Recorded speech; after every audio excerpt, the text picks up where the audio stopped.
بسم اللہ الرحمن الرحیم الحمد للہ رب العالمین والصلاة والسلام علی اشرف الانبیاء والمرسلین وعلی آلہ وصحبہ اجمعین اما بعد فاعوذ باللہ من الشیطان الرجیم بسم اللہ الرحمن الرحیم فاطر السماوات والارض انت ولی فی الدنیا والآخرہ توفنی مسلما والحقنی بالصالحین وقال رسول اللہ صلی اللہ علیہ وآلہ وسلم الدعاء هو العبادة او كما قال صلی اللہ علیہ وآلہ وسلم صدق اللہ المولانا العظیم وصدق رسوله النبی الکریم ونحن على ذلك لمن الشاہدین والشاکرین والحمد للہ رب العالمین ان اللہ وملائکتہ یصلون علی النبی یا ایہا الذین آمنوا صلوا علیہ وسلموا تسلیما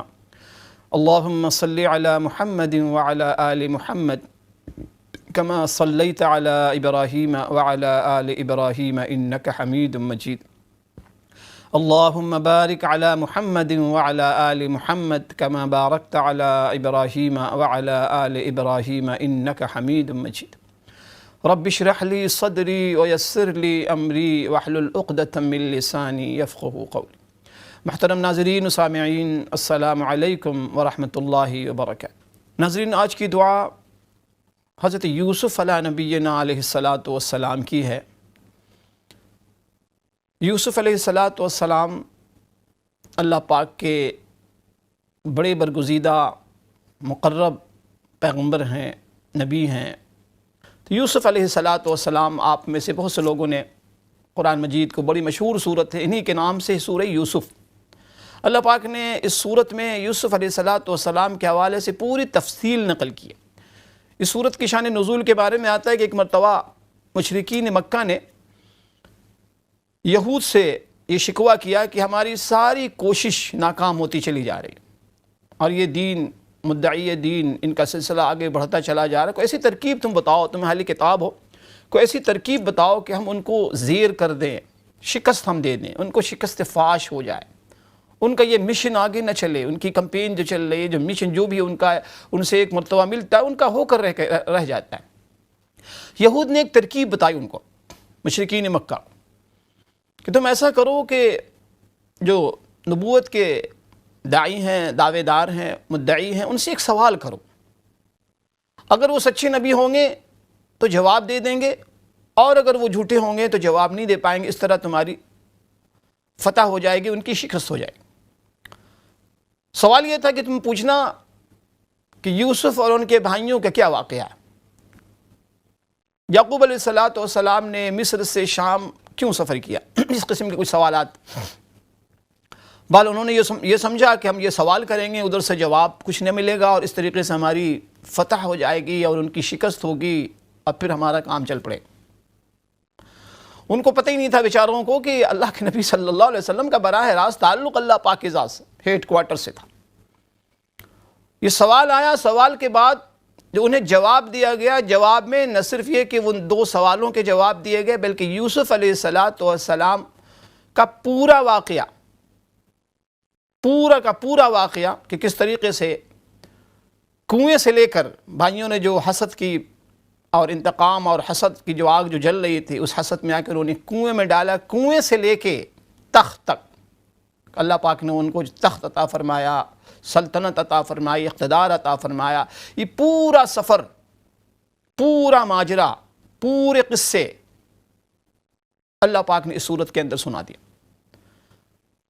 ظاہر ہے کہ ان کو پھر منہ کی کھانی پڑی، ان کو ساری تفصیل، وہ تو ایک مختصر سے سوالات کر رہے تھے، جواب میں پوری تفصیل بتا دی گئی کہ یوسف علیہ السلام کا پورا خاندان، یوسف علیہ السلام کے ساتھ کیا کچھ ہوا۔ بہرحال آخر میں یوسف علیہ السلام کی یہ دعا جو اسکرین پر آپ دیکھیں، اعوذ باللہ من الشیطان الرجیم، فاطر السماوات والارض انت ولی فی الدنیا والآخرہ توفنی مسلما والحقنی بالصالحین۔ بڑے پیارے بول دعا کے، بڑا خوبصورت دعا کا گلدستہ، ترجمہ جس کا یہ ہے کہ فاطر السماوات والارض، اے آسمانوں اور زمین کے پیدا کرنے والے۔ اللہ پاک، ظاہر ہے کہ اللہ تعالیٰ آسمان و زمین ہر ذرہ ذرے کا خالق ہے، تو اللہ پاک کی صفت کہ اے میرے اللہ آپ آسمانوں اور زمین کے خالق ہیں، پیدا کرنے والے ہیں، آپ کے کن سے یہ چیزیں ہو گئیں۔ انت ولی فی الدنیا والآخرہ، یا اللہ آپ ہی میرے کارساز ہیں دنیا میں بھی آخرت میں بھی، آپ ہی میرے مددگار ہیں، آپ ہی میرے کارساز ہیں، آپ ہی میرے حاجت روا ہیں، آپ ہی میرے مشکل کشا ہیں، آپ ہی ہیں۔ یوسف علیہ السلام کی دعا، انت ولی، یا اللہ آپ ہی میرے کارساز ہیں، آپ ہی میرے دوست ہیں دنیا میں بھی آخرت میں بھی۔ توفنی مسلمًا، یا اللہ جب میری موت آئے تو اسلام پر موت عطا فرما، وَأَلْحِقْنِي بِالصَّالِحِينَ، اور مجھے نیکوکاروں میں، نیک لوگوں میں مجھے شامل فرما۔ انبیاء علیہ السلام کی دعاؤں میں آپ دیکھیں ادب، عبدیت، تواضع، انکساری انتہا درجے کی۔ حالانکہ ایک نبی سے زیادہ اللہ اکبر نیک کون ہو سکتا ہے، لیکن عاجزی انکساری دیکھیں کہ یہ نہیں کہہ رہے ہیں کہ مجھے نیک، یعنی یہ بتانا چاہتے ہیں کہ نیک میں اکیلا نہیں ہوں، نیکی کی اس دنیا میں، نیکی کی اس میدان میں نیکی کرنے والا میں اکیلا نہیں ہوں، بے شمار لوگ نیکوکار گزرے ہیں، نیک لوگ گزرے ہیں۔ یہ تواضع، انکساری، یہ ادب کہ اللہ میں اکیلا، کوئی دعویٰ نہیں ہے میں کہ نیک ہوں، بس مجھے نیکوکاروں میں، نیک لوگوں میں شامل فرما۔ تو ناظرین، یوسف علیہ السلام کی دعا میں نے بارہا عرض کیا ہے کہ اللہ پاک یہ دعائیں ہمیں کیوں بتاتے ہیں، کیوں سناتے ہیں۔ قرآن نے جا بجا انبیاء علیہ السلام کی دعاؤں کا تذکرہ ہے۔ ایک تو یہ بتانے کے لیے کہ دیکھو انبیاء علیہ السلام سراپا عبد ہوتے ہیں، عبدیت کے اعلیٰ مقام پر فائز ہوتے ہیں۔ خدا نہ خواستہ وہ اللہ پاک کے کسی خدائی میں، کسی اختیار میں ان کا کوئی شریک نہیں ہو، کوئی شرکت نہیں ہوتی، وہ شریک نہیں ہوتے، وہ سراپا اللہ پاک کے بندے ہوتے ہیں۔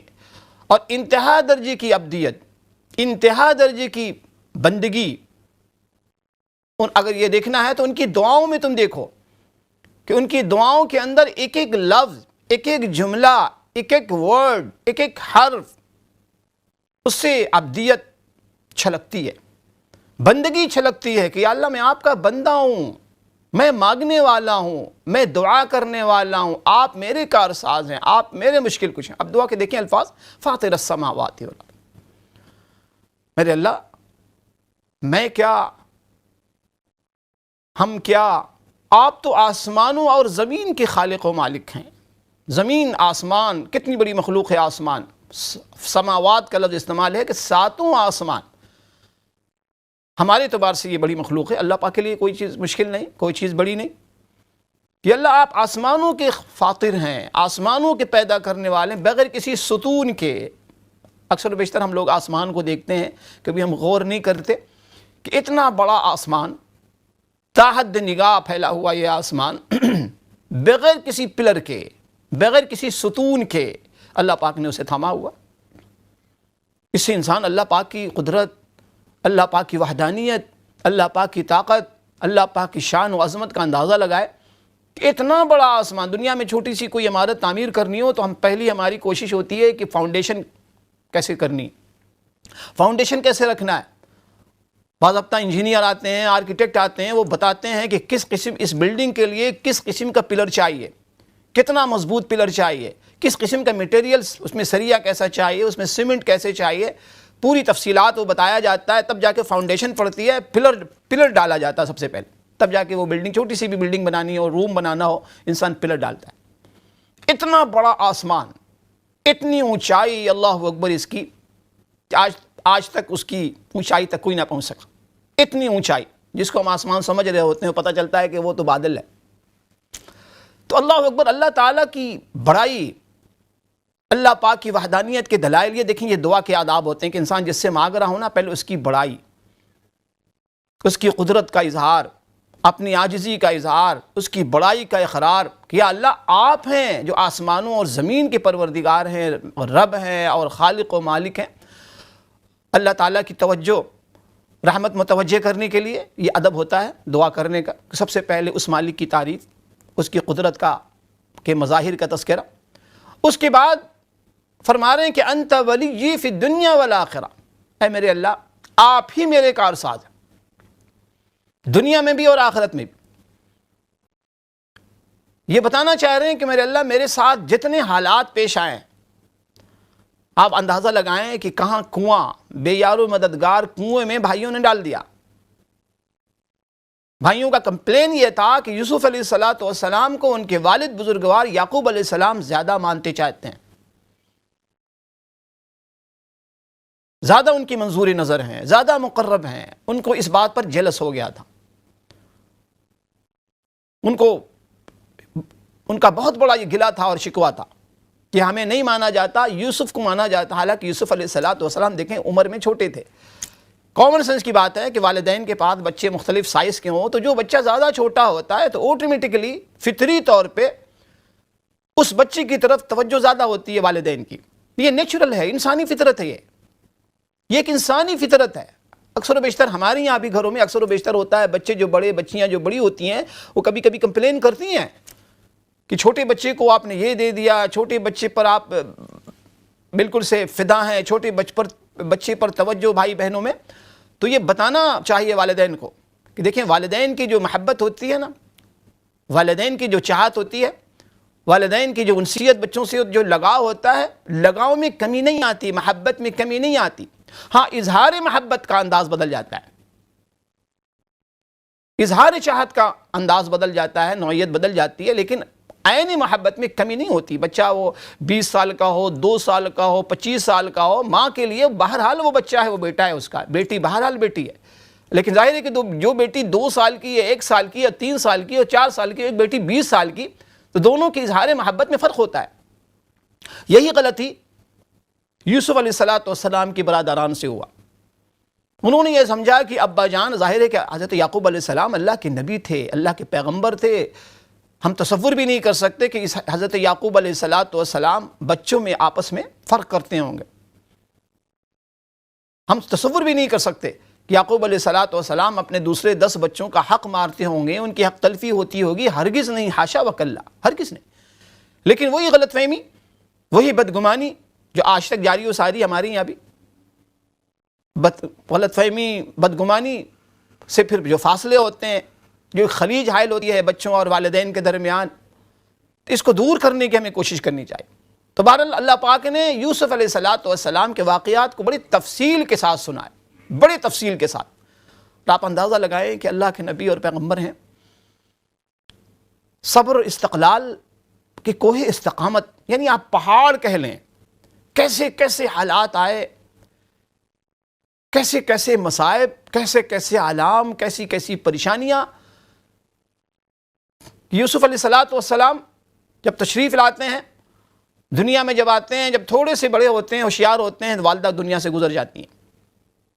روایت میں آتا ہے کہ حضرت بنیامین جو یوسف علیہ السلام کے چھوٹے بھائی تھے، ان کی ولادت کے موقع پر ان کی والدہ حضرت راحیل کا علیہ السلام ان کا انتقال ہو گیا تھا۔ یعنی والدہ کا سایہ بھی سر پہ نہیں ہے، والد بوڑھے ہیں، اور پھر بے یار و مددگار بھائی جو لوگ ہیں وہ دشمن ہو گئے ہیں، اور بھائی آپس میں مشورہ کر رہے ہیں کہ کوئی کہتا ہے اس کو قتل کر دو، کوئی کہتا ہے اس کو کہیں دور دراز کسی جنگل میں چھوڑ دو، اور کوئی کہتا ہے کہ نہیں اسے کنویں میں ڈال دو۔ بہرحال فیصلہ ہوتا ہے کنویں میں ڈال دیا جاتا ہے۔ آپ اندازہ لگائیں، کنواں، خشک کنواں، بے یار و مددگار، زندہ رہنے کے کوئی اسباب نہیں، لیکن ظاہر ہے کہ اللہ کی ذات ہے۔ 12 سال کی عمر میں انہوں نے خواب دیکھا تھا، خواب میں یہ دیکھا کہ ستارے اور چاند اور سورج آل ٹوگیدر 11 مجھے سجدے کر رہے ہیں۔ اس کی تعبیر یعقوب علیہ السلام سے پوچھی انہوں نے فرمایا کہ یا بنی لا تقصص رؤیاک علی اخوتک، تمہارا یہ خواب بہت مبارک خواب ہے، بہت بڑی خوشخبری ہے، لہٰذا اس خواب کو اپنے بھائیوں سے نہ بتانا، فَيَكِيدُوا لَكَ كَيْدًا، اس لیے کہ وہ پھر تمہارے خلاف مکر کریں گے، تدبیر کریں گے۔ یوسف علیہ السلام کو اللہ پاک نے جو معجزہ عطا فرمایا تھا ناظرین، وہ ایک معجزہ یہ بھی تھا کہ آپ خوابوں کی نقد تعبیر بتایا کرتے تھے۔ اللہ پاک نے خوابوں کی تعبیر کا ملکہ عطا فرمایا تھا، معجزہ کے طور پہ انہیں وہ علم دیا تھا۔ تو بہرحال یوسف علیہ السلام کا یہاں سے وہ دور شروع ہوتا ہے، سفر شروع ہوتا ہے۔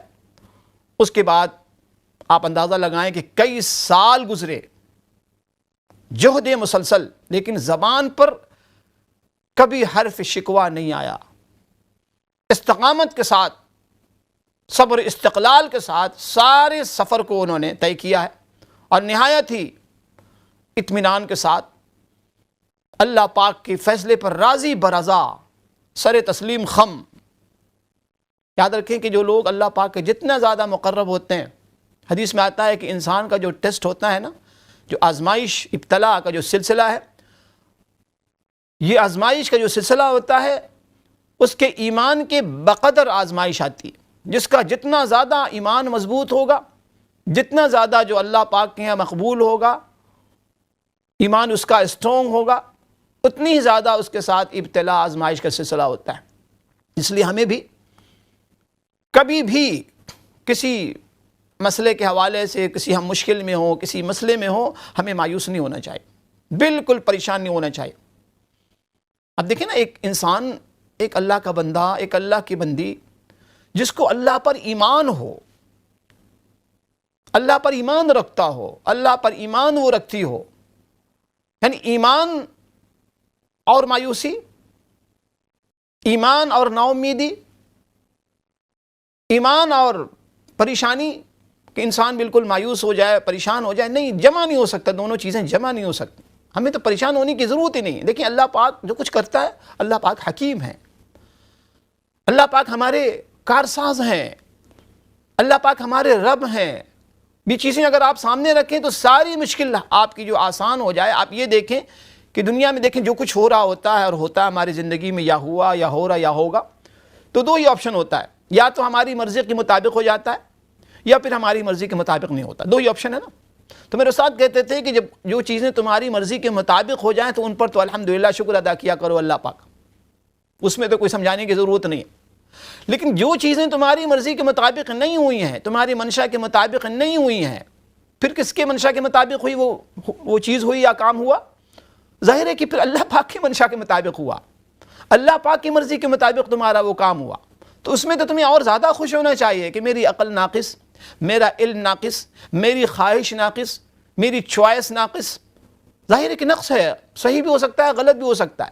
ہم کسی کو شریک حیات کے طور پہ چن لیتے ہیں، ہم کسی کوئی بزنس، کوئی تجارت، کوئی جاب چاہتے ہیں کہ ہمیں مل جائے، بھرپور کوشش بھی کرتے ہیں، پھر بھی وہ چیز نہیں ملتی، تو اللہ پاک کا شکر ادا کریں کہ ہو سکتا ہے کہ جس چیز کو تم بہتر سمجھ رہے ہو، لیٹر آن وہ بہتر نہ ہو، لیٹر آن اس میں تمہارے لیے خیر نہ ہو، وہ چیز نہیں ملی، تو اللہ پاک کی مرضی اس میں شامل ہے۔ اور جب اللہ پاک کی مرضی شامل ہے تو تمہیں پریشان نہیں ہونا چاہیے، چونکہ اللہ پاک کا فیصلہ تمہارے فیصلے کے مقابلے میں زیادہ بہتر ہوتا ہے۔